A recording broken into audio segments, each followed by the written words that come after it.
And we are live.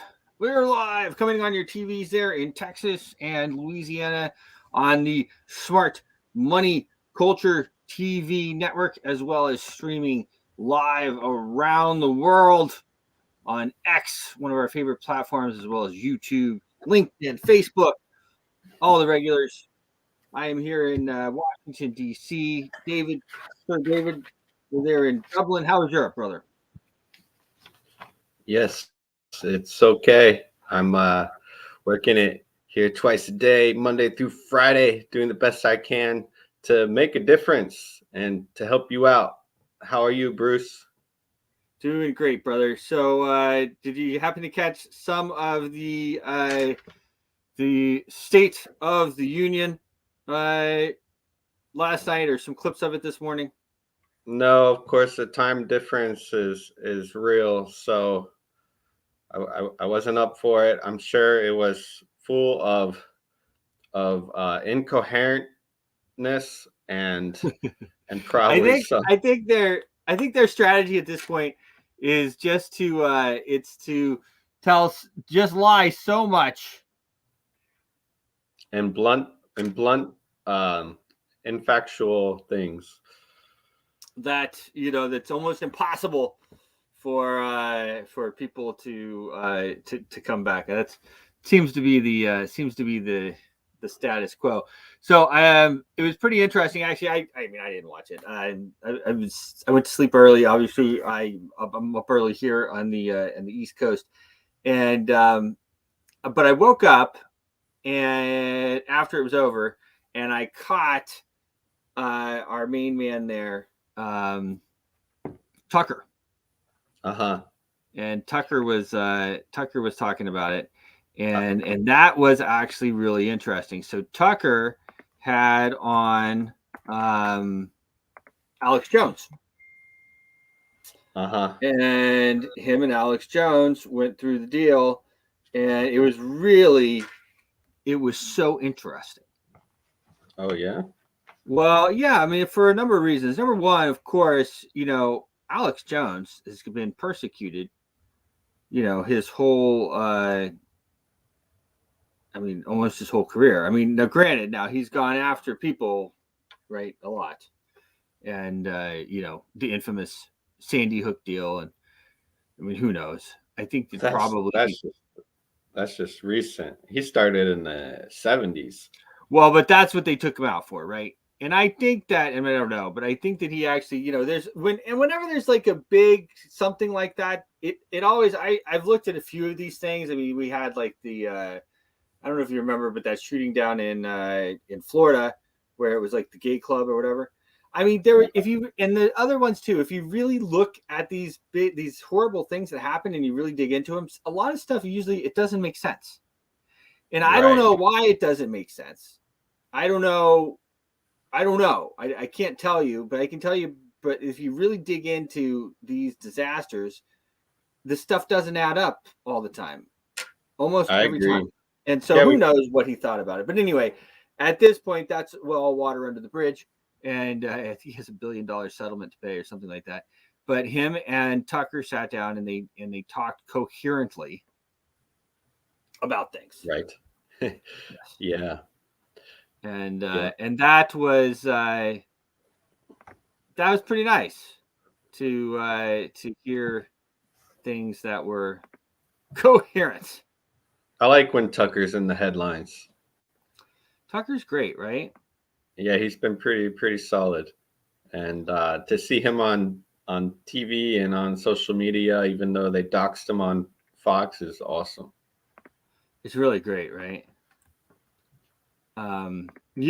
They doxed him on Fox. They got rid of him, and then all of a sudden, of course, he's like even more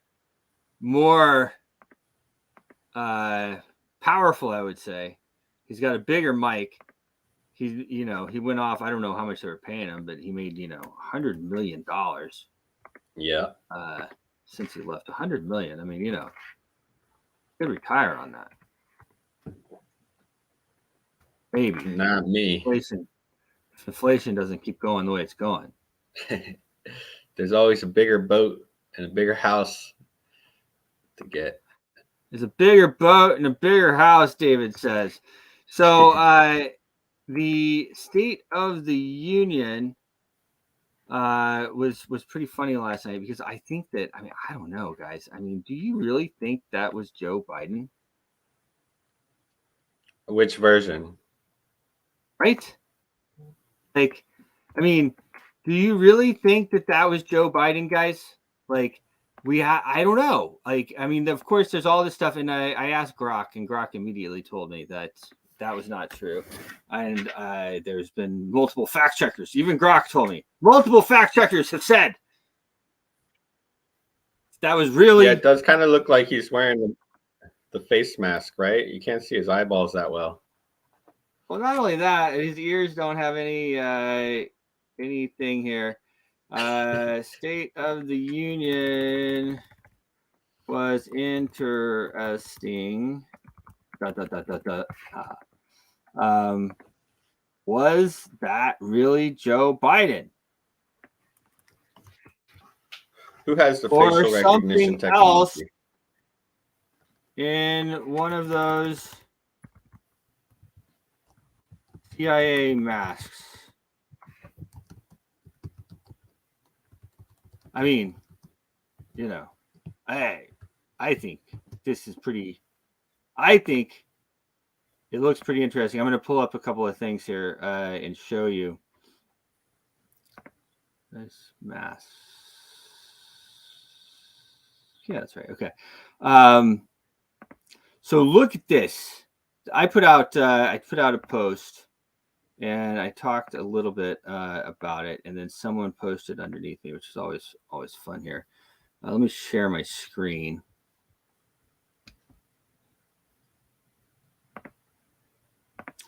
Now, and I'm also going to show you how good that these CIA masks are. I mean, these things are no joke. Okay. And this was 30 years ago. Okay.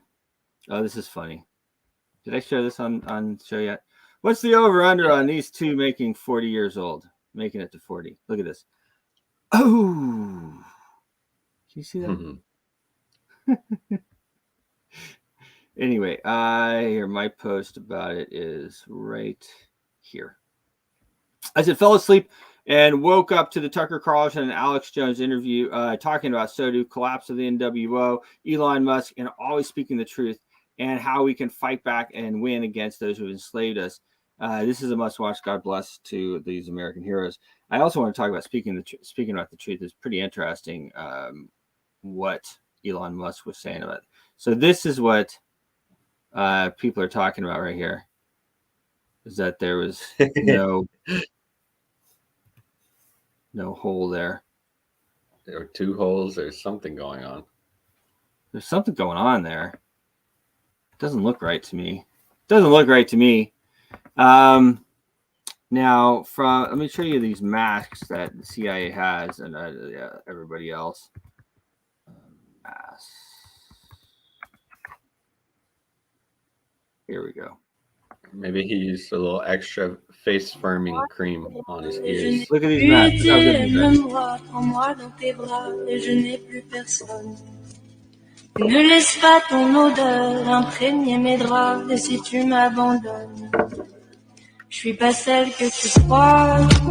Aucun cabron ne m'a touché, à part toi, caballero, personne ne m'a touché.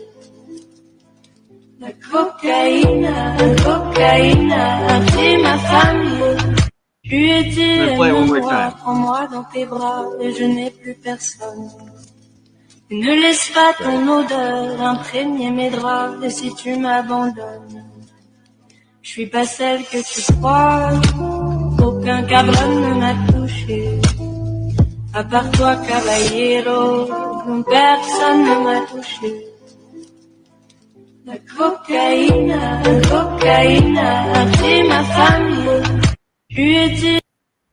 I mean, that's a serious mask. I mean, I mean, come on, are you gonna tell if that's really him or not? That's a serious mask. Mm-hmm. I'm I'm going to pull that Yeah. off of my. There we go. And not so I want suspicious. to pull up one other thing here as well, but I'm just going to look at it as we do. So this was also Biden. And if you look at Biden in Israel, since we're talking about the mask, do you remember that? I don't know if I posted it or not, but do you remember that scene of him in Israel and with Blinken? And they were like interviewing him, but he was like completely incoherent. Maybe if I saw it. I know, right? I'm just looking here.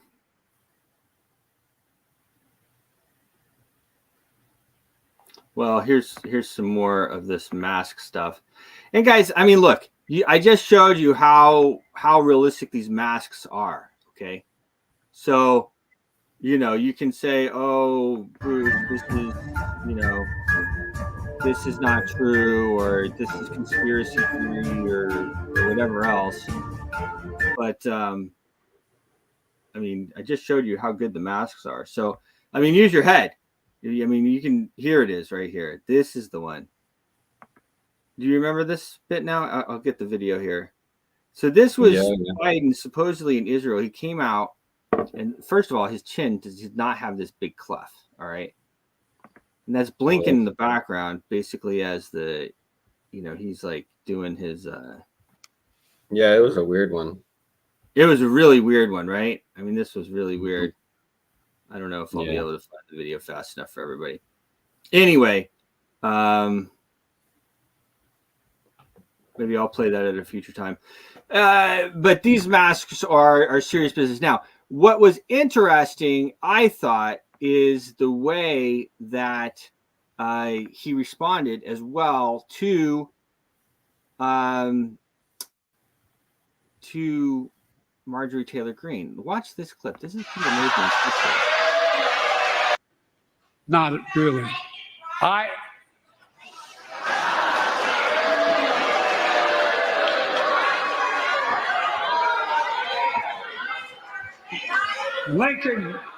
Lincoln Riley, an innocent young woman who was killed by an illegal. That's right. But how many of thousands of people being killed by illegals? To her parents, I say, my heart goes out to you, having lost children myself. I understand. Not really. Play one more time.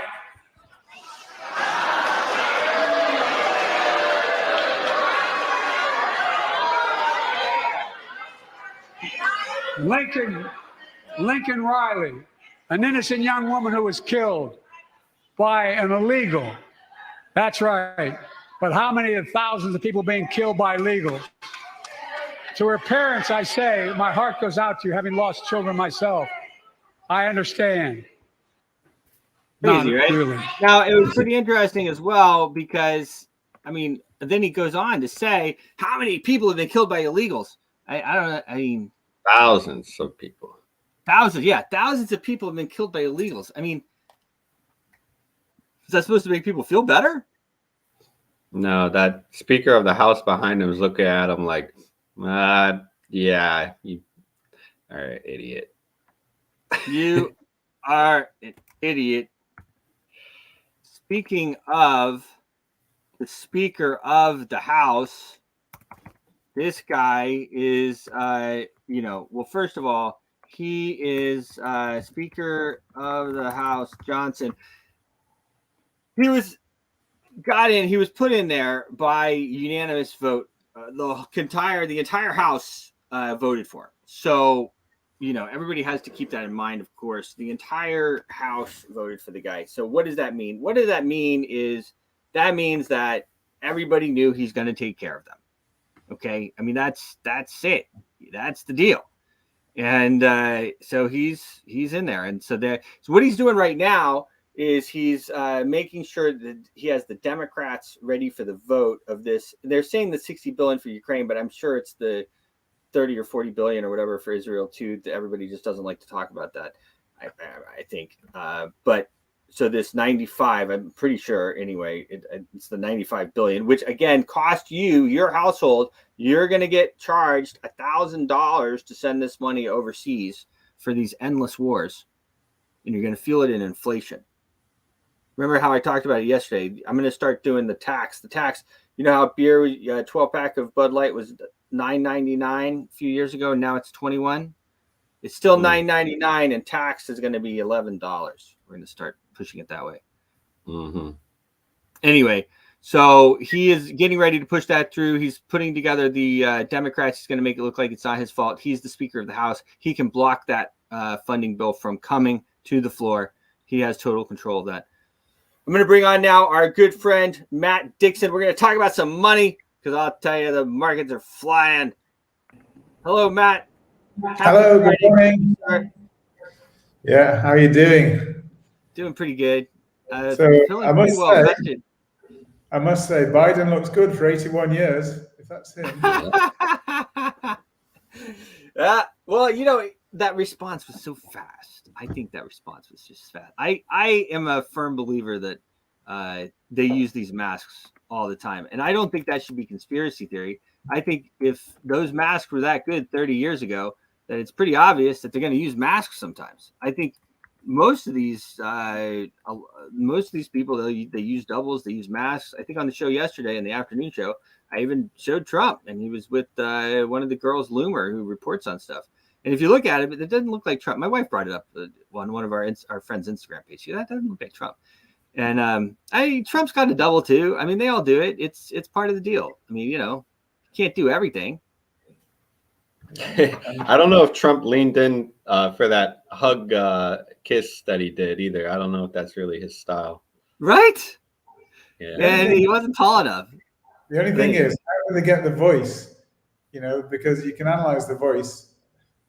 You know, I don't know, how do they get the voice? So the voice is, but there's people that are very talented at that stuff. You know, yeah, it's not easy. It's 1 in a million. Yeah, and not only that, but you know, these nobody's being that like if anybody goes into that much detail, then they just say you're a conspiracy theorist and they whatever, right? I mean, no one really is like digging in that close, I feel like. But anyway. I think it seems odd to be, you know, because everyone was talking about how old he is and forgetful and everything, and then you see this. Right. Last night. I know. That's what I said. It's not him. It's somebody else. Yeah. Or I've often said that his old and forgetfulness and everything else is an act. Just like, so they already decided they weren't going to prosecute him for having all these documents in Delaware.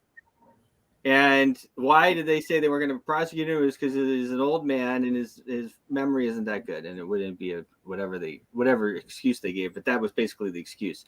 So I do think that, and I've said it since the beginning, that it was all a bit of an act. Him acting. Yeah. Meanwhile, jumping into the finance.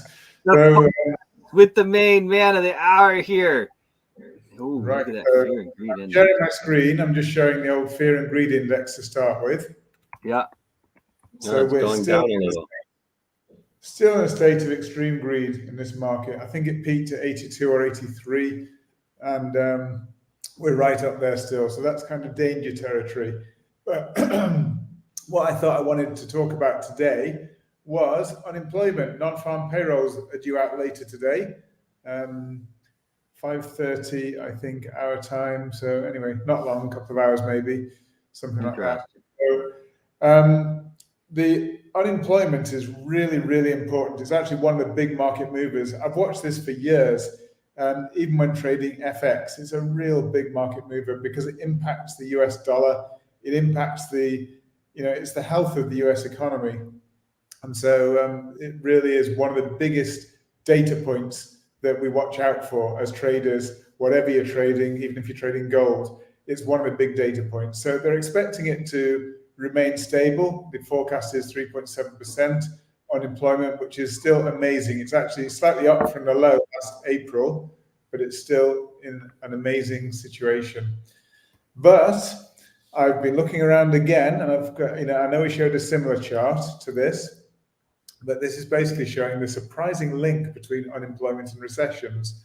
And we have shown this, but this is a different chart showing it. And basically, it shows that every time there's a cyclical low in unemployment, and the unemployment is this black shaded area all the way along, that's the unemployment level.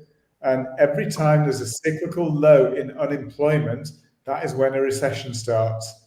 And you can see these red areas are the recessionary areas. And it's not just sometimes, it's actually 100% correlation, really, every single time. This goes back to about 1970. I've got another chart going back a bit further that I'll show you. Now, the interesting point is, obviously, we had a massive spike in temporary unemployment during the COVID crisis, and that sparked a bit of a recession. As we can see here, we got a low in unemployment before COVID, and then the usual recession when you get the unemployment low, as we see every single time. May not be absolutely immediate, but it's there or thereabouts. And the same now, we're at a virtually all-time low, 53-year low, round about 53-year low in unemployment. You know, we're around about that ballpark at the moment. So you would definitely be expecting a recession because it happens every single time.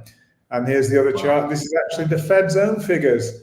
So we're actually using the Fed's figures here. And again, they're just showing that every time there's a cyclical low in unemployment, there's a recession, a gray area that follows. And recessions are not good because it just means that there's more. This is when unemployment begins to rise. When the recession starts, you see unemployment spiking every single time without fail. Every single time you get unemployment spiking. So obviously, if there are more unemployed, and right now it's in an amazing position of very low unemployment, but if we start to see unemployment rising, then people have less money to spend, less money for, there's actually a lot more default in, with debt, with mortgages, credit cards, etc., which in itself has a kind of knock-on effect, slowing the economy. And obviously there's less money for people to spend because, there's fewer people in jobs. And actually when there's fewer people in jobs, actually the upward pressure on prices, it comes down. So obviously inflation falls, but growth falls with it. So that's why later this year, I don't doubt we're going to see interest rates will be falling because they will be in recession. And we don't know how severe it's going to be, but this has been on the cards for quite some time now. And we have looked at other indicators, particularly inversion of the bond yields. And that again is a pretty well, almost 100%. I think in the last 40, 50 years, there's only been one occasion where we've had an inversion of the bond yields and it wasn't followed by recession. So it's got a 95% record. This actually has about a 100% record of predictive accuracy. So we should be expecting a recession to come, and that will not be good for risk assets. But until it happens, anything can happen with risk assets. But we are seeing this spill over now into the US dollar because we're talking here about US recession. Yes, the rest of the world, will virtually always follow the US eventually. But and they are having problems in the rest of the world with growth already. But the US now, because it's been such a bright spot in the world with this low unemployment, with a strong economy, etc., the dollar stayed really strong. But now we've broken this long-held channel, which we had 4 tests on the upside to the resistance, the overhead resistance. And all we did was drop a parallel channel, parallel line to the bottom here, and that gave us the support level here. So this is the support line. And that support was broken, very, very recently, only a few days ago, 3-4 days ago, it was broken. Once it's broken, it's like the floodgates are opened and the dollar starts falling. Almost, it's not exactly free fall, but it is falling quite sharply, you can see here. And these candlesticks are indicative of a continuation of that fall is likely to happen. So we're seeing the dollar weaken. So that means the people who are looking forward, as we mentioned yesterday, the economists, well, when I say economists, the actual traders and the whales, the big market movers, they know what's happening. They're moving ahead of times and they're already selling the US dollar because they know that lower interest rates will come. Now, the Fed said they're not going to lower rates in March. and I very much doubt they will lower rates in March. They should be lowering rates in March because they're going to be too late, as always. And every single time that we've seen in the past, they're going to be too late to lower rates, and so they're going to get this swing cycle. They're not lowering rates in time, so you're going to get a recession because the Fed are reactive, not proactive, as we said yesterday. And this is not good.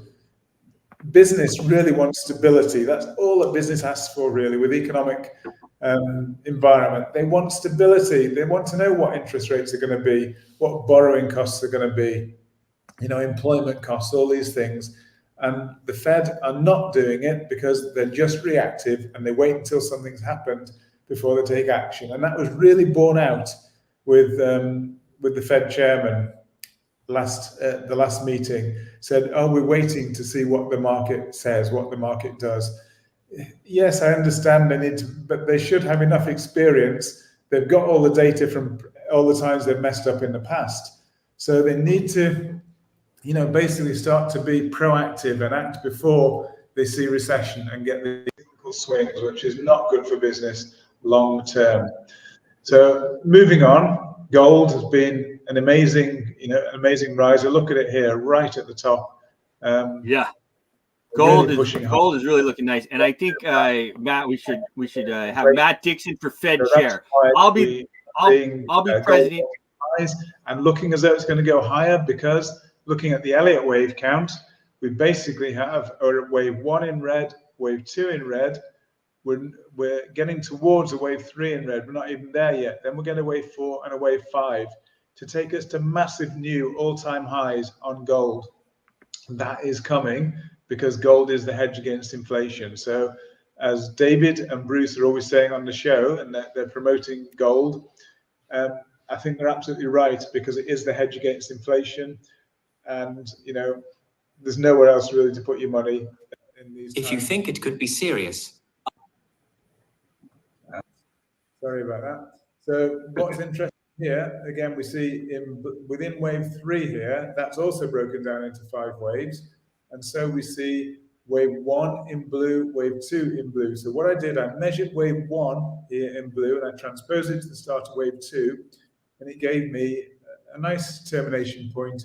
3.618 isn't actually a Fibonacci number. I have it on here because it's one that's often, it's like 50% isn't a Fibonacci number, but it's often used, often actually works out. So numbers in here, like even 2 times isn't really a Fibonacci number, 1 times isn't. So it's not just Fibonacci numbers, but 0.618 is the golden ratio. And when you get particular things like 1.618, 2.618, 3.618, even though it's not a Fibonacci number in actual fact, it's still very predictive. And so wave 3 terminated precisely on 3.618. And then we got a typical A, B, C wave for wave 4. And now we're pushing up in wave 5 blue, which when it finishes, and it looks as though it's got somewhat higher to go, when it finishes, that will terminate wave 3 in red. Then we'll have a corrective wave 4 and then a wave 5 to all-time highs again. So gold is looking really bullish at the moment. So that gives us, again, an indication of what's going to happen. Because it's a hedge against inflation, means inflation's coming, recession is coming, and gold is possibly a good place to be. Again, you don't put all your eggs in one basket, but it's good to diversify and look to uncorrelated assets. And gold is clearly not correlated directly with the other, with risk assets like S&P 500. So talking of S&P 500, I was expecting this, and I said, I've been saying on the shows that we're expecting it to push higher, precisely what it's done here. We thought maybe there'd be a top here, and there was a top. Then when we saw it was corrective movement down, and it didn't cross over this wave X here, so then we labeled it as wave B, and we're expecting a push higher, ABC, in a Z wave. So we're probably not a long way from termination. It looks as though we still probably have higher to go, but not much higher. So that would mean that we're looking for potentially return in the equity markets, so in risk assets. And that will probably correlate with cryptos and Bitcoin and so on. Oil has just been interesting. Normally, oil, as I said yesterday, is correlated with gold, but when there's certain times when it isn't, and times when you're expecting inflation, and you're also expecting recession. So it's really unusual. That's what you call stagflation, basically where you get stagnant growth with inflation. They call it stagflation. So it's not a usual situation. This is one of the few times where the correlation between gold and oil really breaks down. The reason being, gold is the hedge against inflation. So people pile into gold to hedge against coming inflation. But oil is one which is tightly correlated with the economy, with the economic outlook. So if the economy is slowing down, then there's not going to be so much oil used because, economic growth is slowing. There's less, and also we have had things like warmer weather than usual as well. So there's a number of factors pushing oil down, but it's basically just telling us, indicating that potentially we have stagflation ahead. And that is the horrible scenario that the Fed really do not want, because it's very, very difficult to deal with, because it's two completely opposing things. Inflation, if you have high inflation, you normally want to keep high interest rates. But if your economy is stumbling, you want to lower interest rates to stimulate the economy, but you can't do either. And so it's a big problem. But given that difficult choice, the Fed normally will look to tackle inflation before they look to stimulate growth. So that means they probably will keep rates higher for longer, which will actually hurt growth even more. So I suspect that this recession that's coming is probably going to be worse than most recessions. I think it's going to be a really tough one for those very reasons that I've just mentioned. So here's Bitcoin. Again, it certainly could. We're not predicting absolutely because there is no certainty in trading. There are only probabilities, but we can look at the best probabilities. And the likelihood is that I think we've seen a short-term top in Bitcoin. I think we're going to get a pullback fairly soon. We may push a little bit higher short-term. Certainly we could push a bit higher short-term, but I do think we will get another pullback in the fairly near future. And we've said before, this is potentially from the bottom, well, from the previous all-time high back in November 2021, we've had an A, a B, and a C down. This could just as well be A and a B and a C up, and then you get 5 waves down. That will be what's called a flat correction. It'll be a very, very large flat correction from November 21, and it will continue now into the future, being 3 waves down, 3 waves up, and then 5 waves down. That is what is called a flat correction. The other alternative is from this low, we could be moving impulsively. We could potentially have it as wave 1 up, 2 down, 3 up, 4 down correction, and a further 5th wave higher. But whichever way you look at it, we're expecting either a correction down in a 4th wave or a big move down in the next impulsive 5-wave move down. So either way, fairly soon, we're expecting a downturn in Bitcoin. Ethereum has been on a real tear. Again, we mentioned this yesterday, but Ethereum is the real, I think it's probably got more potential than any of the cryptos right now because it's the next one that seems to be lined up for ETF approval. And although it's maybe a little while away, we know that Bitcoin rocketed long before the Bitcoin approval, the ETF approval. And that appears to be what could be happening here with Ethereum. So Ethereum's one of the bright ones. We could even push, I measured the W wave, transposed it to the X, and we've already passed 100%. So next target could be 1.618, which would be quite a bit higher than where we currently are, 4,900 and odd. So there is still some really good upward potential for Ethereum, and I do think it'll be the one that outshines the rest at the moment, just because a lot of money could flow in if they get ETF approval. Solana, again, real, it's one of the really attractive cryptos at the moment. I've followed it for a long, long time, right from the lows. And we appear to be having basically we've already had 3 waves up in blue, wave 4 in blue. And I think still got higher to go to finish the 5th wave in blue. So I do think that other cryptos will correlate with this. So we're not yet ready for the turn. Remember, the S&P is expecting a little bit higher before it turns. The same goes for cryptos. I think we're expecting a bit higher before any of them really turn sharply to the downside. So I do think there's going to be more highs to come there. And this one, I haven't expanded it out, but hopefully you can still see it. Litecoin, it's been followed our projections precisely. We had a triangle following a triangle. This was an X wave triangle. Following an X wave, you get A, B, and a C, making up the Y wave. So we had the A wave up, which was a thrust from the triangle, and then we had the B wave down, and I think we've got the final C wave up to go. So again, in tune with all the rest of cryptos and risk assets, I do think we've got higher to go. Certainly above this wave A anyway. Got higher to go to terminate and finish the Y wave here. And this being corrected, WXY, we would then expect a substantial sell-off. So I think that that's what is probably going to happen in the not too distant future.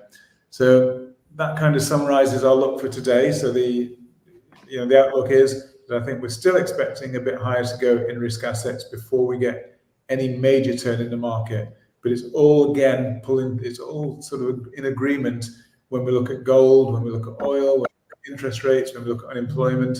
So big one to watch for, as I say today, is unemployment. Bruce, what do you think? Well, I think that probably the unemployment numbers are going to be. I think that they're going to have them stacked to be favorable. We don't get a whole lot of truth that comes out over here, so I think that they're going to say that unemployment is better than expected. Yeah, I mean, if that's the case, I mean, we're still hovering around. I mean, we had 3.4% in April, 3.7% now. It's still hovering around 53-year low. We're not far away from that. So, yeah, it would be interesting. Obviously, they want to keep everything on track until the election. That's what they'll aim to do. But things may possibly take a turn, on their own if something were to happen, for example, in the Middle East or something. I still talk about that because although it's a black swan, we don't know what will happen, when it will happen. I think it is inevitable something will happen at some point, and we need to keep it in the back of our mind. I was actually thinking about it as I was laying down last night that probably because it's at times like this when it's like I can't imagine how this market would go down, or the other way when it's all the way down and you're like I can't imagine how it would go up when something happens. But when you have a market like this that's just so appears to be so strong, and even now, I mean, you can. Yeah, I'm going to say it's really interesting the way you mentioned that about you can't understand how the market could go down. And I absolutely agree with you, especially when you look at Bitcoin in particular, because you've still got that massive supply demand in the favor of price appreciation. But every time in the past where people are thinking, and I've watched this, and this sentiment indicator that we look at is all part of it. When everybody's thinking, I can't see any reason why the market could go down, that is the time when everybody is long in the market. And in actual fact, there's only one way the market can go, and that's down, because everybody is already buying in this market. And it only takes a little bit of a turn to, people that everyone's long already. So not many more people can come in long in the market. The next turn is going to be, going short in the market. And especially as we've got recession coming, when there is going to be less money available, when the turn happens, that's why downturns tend to be much more aggressive than when the market's going up, because it's just like the balance tipping and falling off a cliff almost, and it only takes to tip that balance, and then everybody swings from that, everybody in the buy situation along the market, and then they all tip very, very quickly to going short, and that's why that's actually the reason why markets go down faster than they go up. Well, sure. And, the other thing is that for everybody to keep in mind is that there is no way possible for these exchanges to remain solvent if the market keeps going up, because everybody can't win in the longs. Like, it is impossible. So there has to be something that happens, otherwise they could never pay everybody out. And I think that's something that everybody has to keep in mind as well. If I go and I open up a 200x, not that I would ever do that. I open up a 200x position, and there's a bunch of guys like me, and I'm risking, let's say, $10K for a massive position. But we can't all win. If we all win, then the exchanges can't pay out. Yeah. Good. I'm back. I know it just dropped out for a moment. Yeah. So you're basically saying that exchanges, that they need fluctuations in the market. So I mean, I think that's true. Because they actually bet against their customers, and if it's just going one way, and they're taking the other side of the trade, and if it's really biased towards one way, particularly bullish, it isn't good for exchanges. In the same way, they prefer a kind of more balanced market that they can better oppose people's trades effectively. So what they will do, exchanges will often do, you have people who are long in the market, you have people who are short in the market, and they can basically just match those off against each other. And then they will basically either take the risk of the balance. So if there's a balance of longs in the market, they will take that risk themselves and basically bet against them. Or they will hedge it and put it elsewhere. If they don't want to take the risk, they'll hedge it. But hedging it costs them money. It makes it less profitable for them. They actually prefer it if they can take the risk.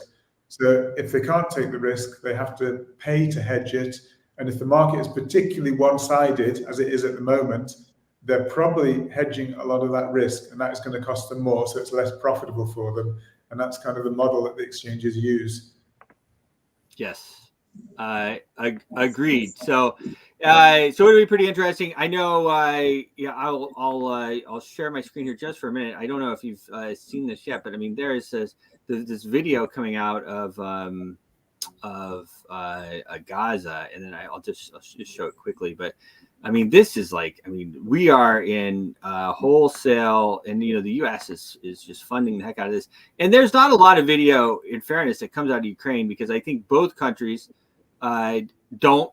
I don't want to say it the wrong way, but I think I don't know how else to say it. They're very proud, and they don't want those videos out. Neither side wants those videos out.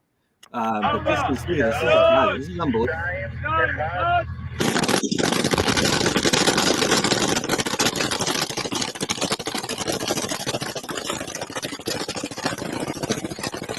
I mean, it looks like a war. It looks like a cinema film.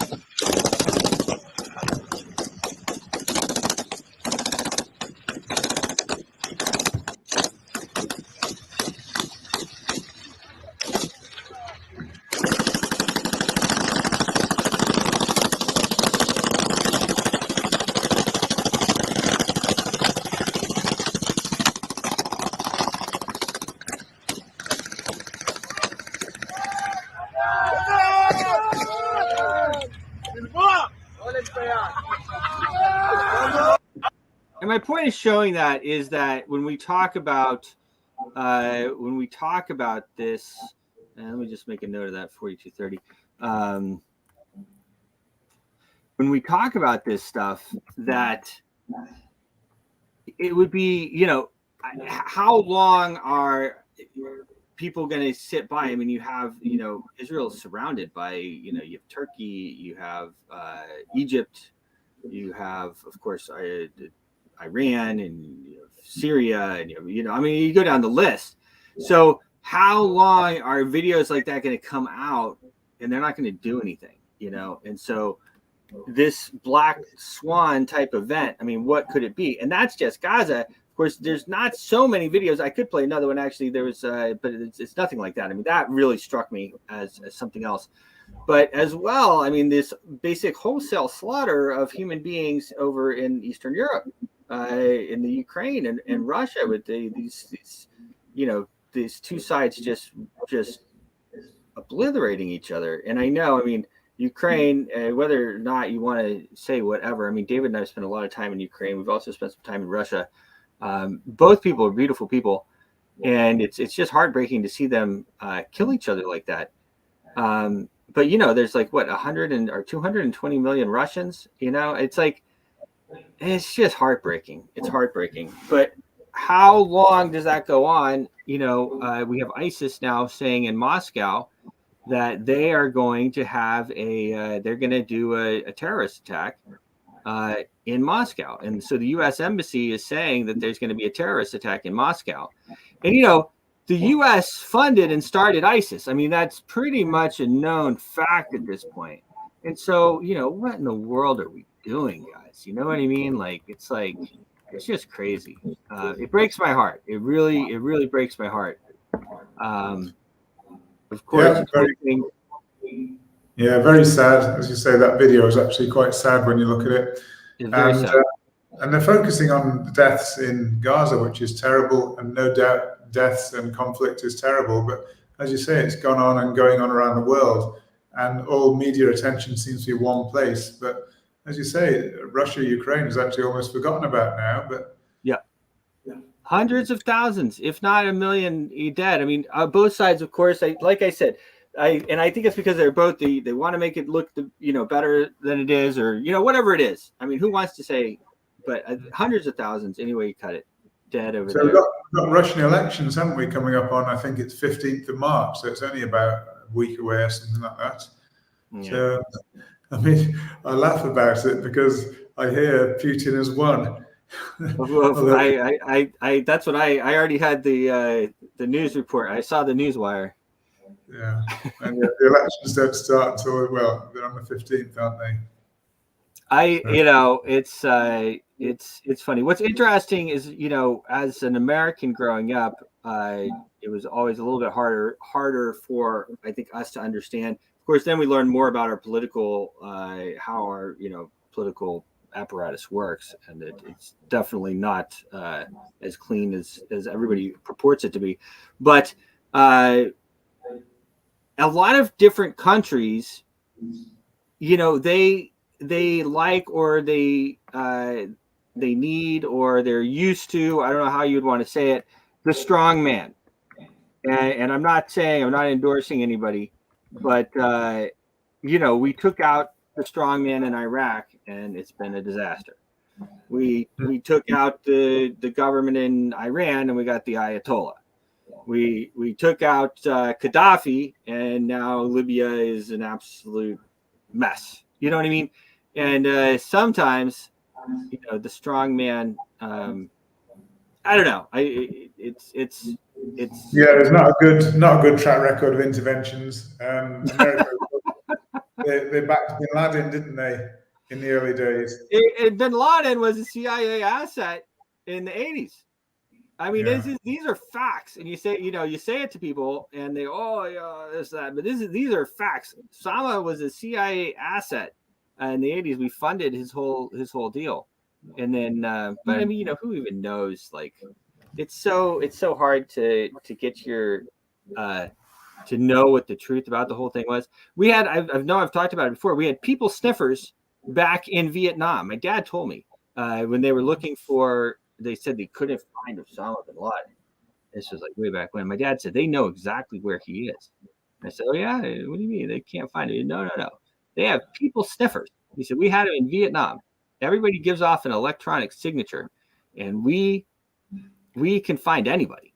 We have people sniffers, and so I thought that was pretty interesting. But anyway, crazy times. I think that they're going to continue printing. I think one of the reasons why the markets are pumping right now is because they know that this $95 billion bill is about to pass, and I think it's $95 billion. Everyone's talking about the Ukraine portion of it because everyone's just whatever the political situation on that is, but I think it's going to be both. I think it's not just the 60 billion. I think it's the 95 billion. And I think Taiwan is in there too, which why in the world are we now going to start arming? I mean, it's not that we shouldn't back Taiwan up, but I mean, aren't we in enough mess here?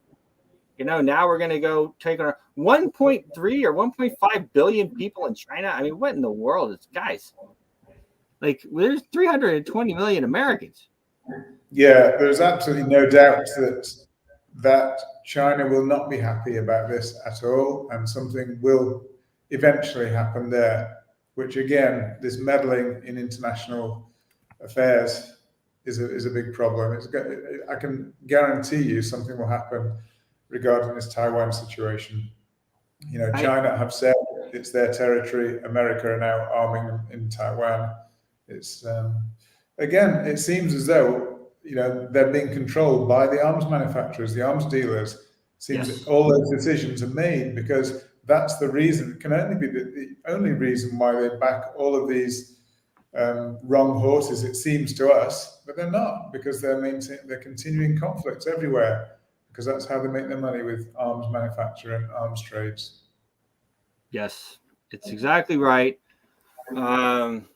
Yeah, and it's going to propel the economy until probably we're going to get some type, and that may be the Black Swan event. We don't know, but it could be an attack here. It could be an attack in Moscow.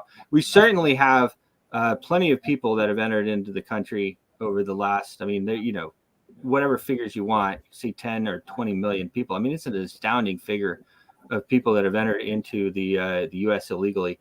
And that having that element in here is crazy. Yeah, we don't know who they are. So anyhow, yeah. So markets are still pumping. We're seeing Bitcoin at 1.2%, Ethereum at 1.95%, and Solana up 3.48%. So not the whole market pumping, but in general, the big ones are pumping. Some of the smaller ones are getting a pullback after some recent rallies. So Algorand, which is actually one of my favorite projects, is unfortunately it's down 2.97% today. But Algorand is a really good, solid project. It's a good, solid project. I'd have to agree with you. Yeah. Amazing. Well, very good, my friend. We've finished off another week. Yeah, it's been a pleasure. It's a real interesting journey. I'm actually learning stuff from it. It's actually good for me. You said I spend an hour or so each day just researching. Well, I do, but I'm enjoying it because it actually, it's our education as well. Helps us in understanding. It helps us, and of course, we have a lot of respect for each other. I think all three of us, and so we get on here and we discuss things. We don't always agree. But we have an open discussion about it on the air, on your TVs, and around the world. And I got to tell you, I talked to Fly Mackey with Smart Money Culture TV, and we're adding a bunch of stuff. He's saying 30 to 50 million people by July. So a guy, you always the eternal optimist, right? You always cut it half, but 25 million, let's say by August or something. It's pretty exciting what he's putting together. We should be in Miami and Tampa and Los Angeles and some of these other big markets here in the coming weeks even. So good stuff. David, keep an eye on Bruce. Just make sure he doesn't take a mask off for this show. I know. I need to get him into Litecoin. I aped into Litecoin based off your reviews the last 2 days, so it's looking good. Oh, nice. Yeah. Go ahead. We're gonna come off the TV on Smart Money Culture TV, but I want to pull up this John McAfee masks here. This is pretty funny here. And I also wanted to say before we pulled off that of course our Shibwif hat is also looking pretty nicely. They're doing good. This is one of these meme coins that is pretty fun. And they have like a nice community behind it, and you can just see this chart. It would be interesting to have you chart this. This was the pump as we went in. This was a lot of us as we went in and did this on TV, and then it's kind of gone into this up and down kind of measure here, but growing community. Okay, so the other thing I wanted to do here was just show this John McAfee mask. This is pretty funny. That looked a bit head and shoulders, by the way, that chart. Head in the middle, shoulders either side.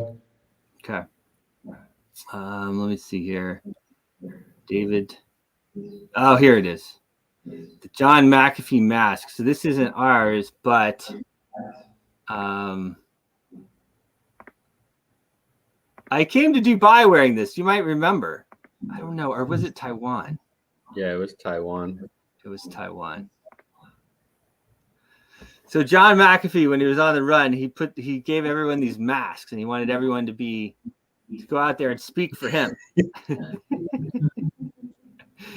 And so after we after we went and saw him in the Bahamas, he sent us with a bunch of them. Oh well. Anyway, I had a picture. I had a funny video of David in it. John McAfee, the late great John McAfee. What a guy he was. Anyway, well, I have a great weekend, my friend, and we'll be working hard and talk a bit more about. Yeah, you too, both of you. Thanks for having me. Look forward to next week. Take care. Cheers. Bye for now. Well, guys, we did it again. Another great show. David, always a pleasure. We're going to be back on in about 5 hours on Smart Money Culture TV, on your TVs there, as well as streaming around the world. Talk soon.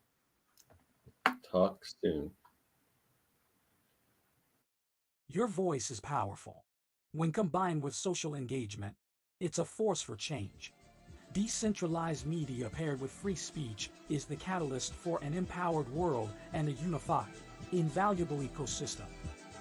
Join Global Boost, become a champion of free speech, and help to reshape the future of media.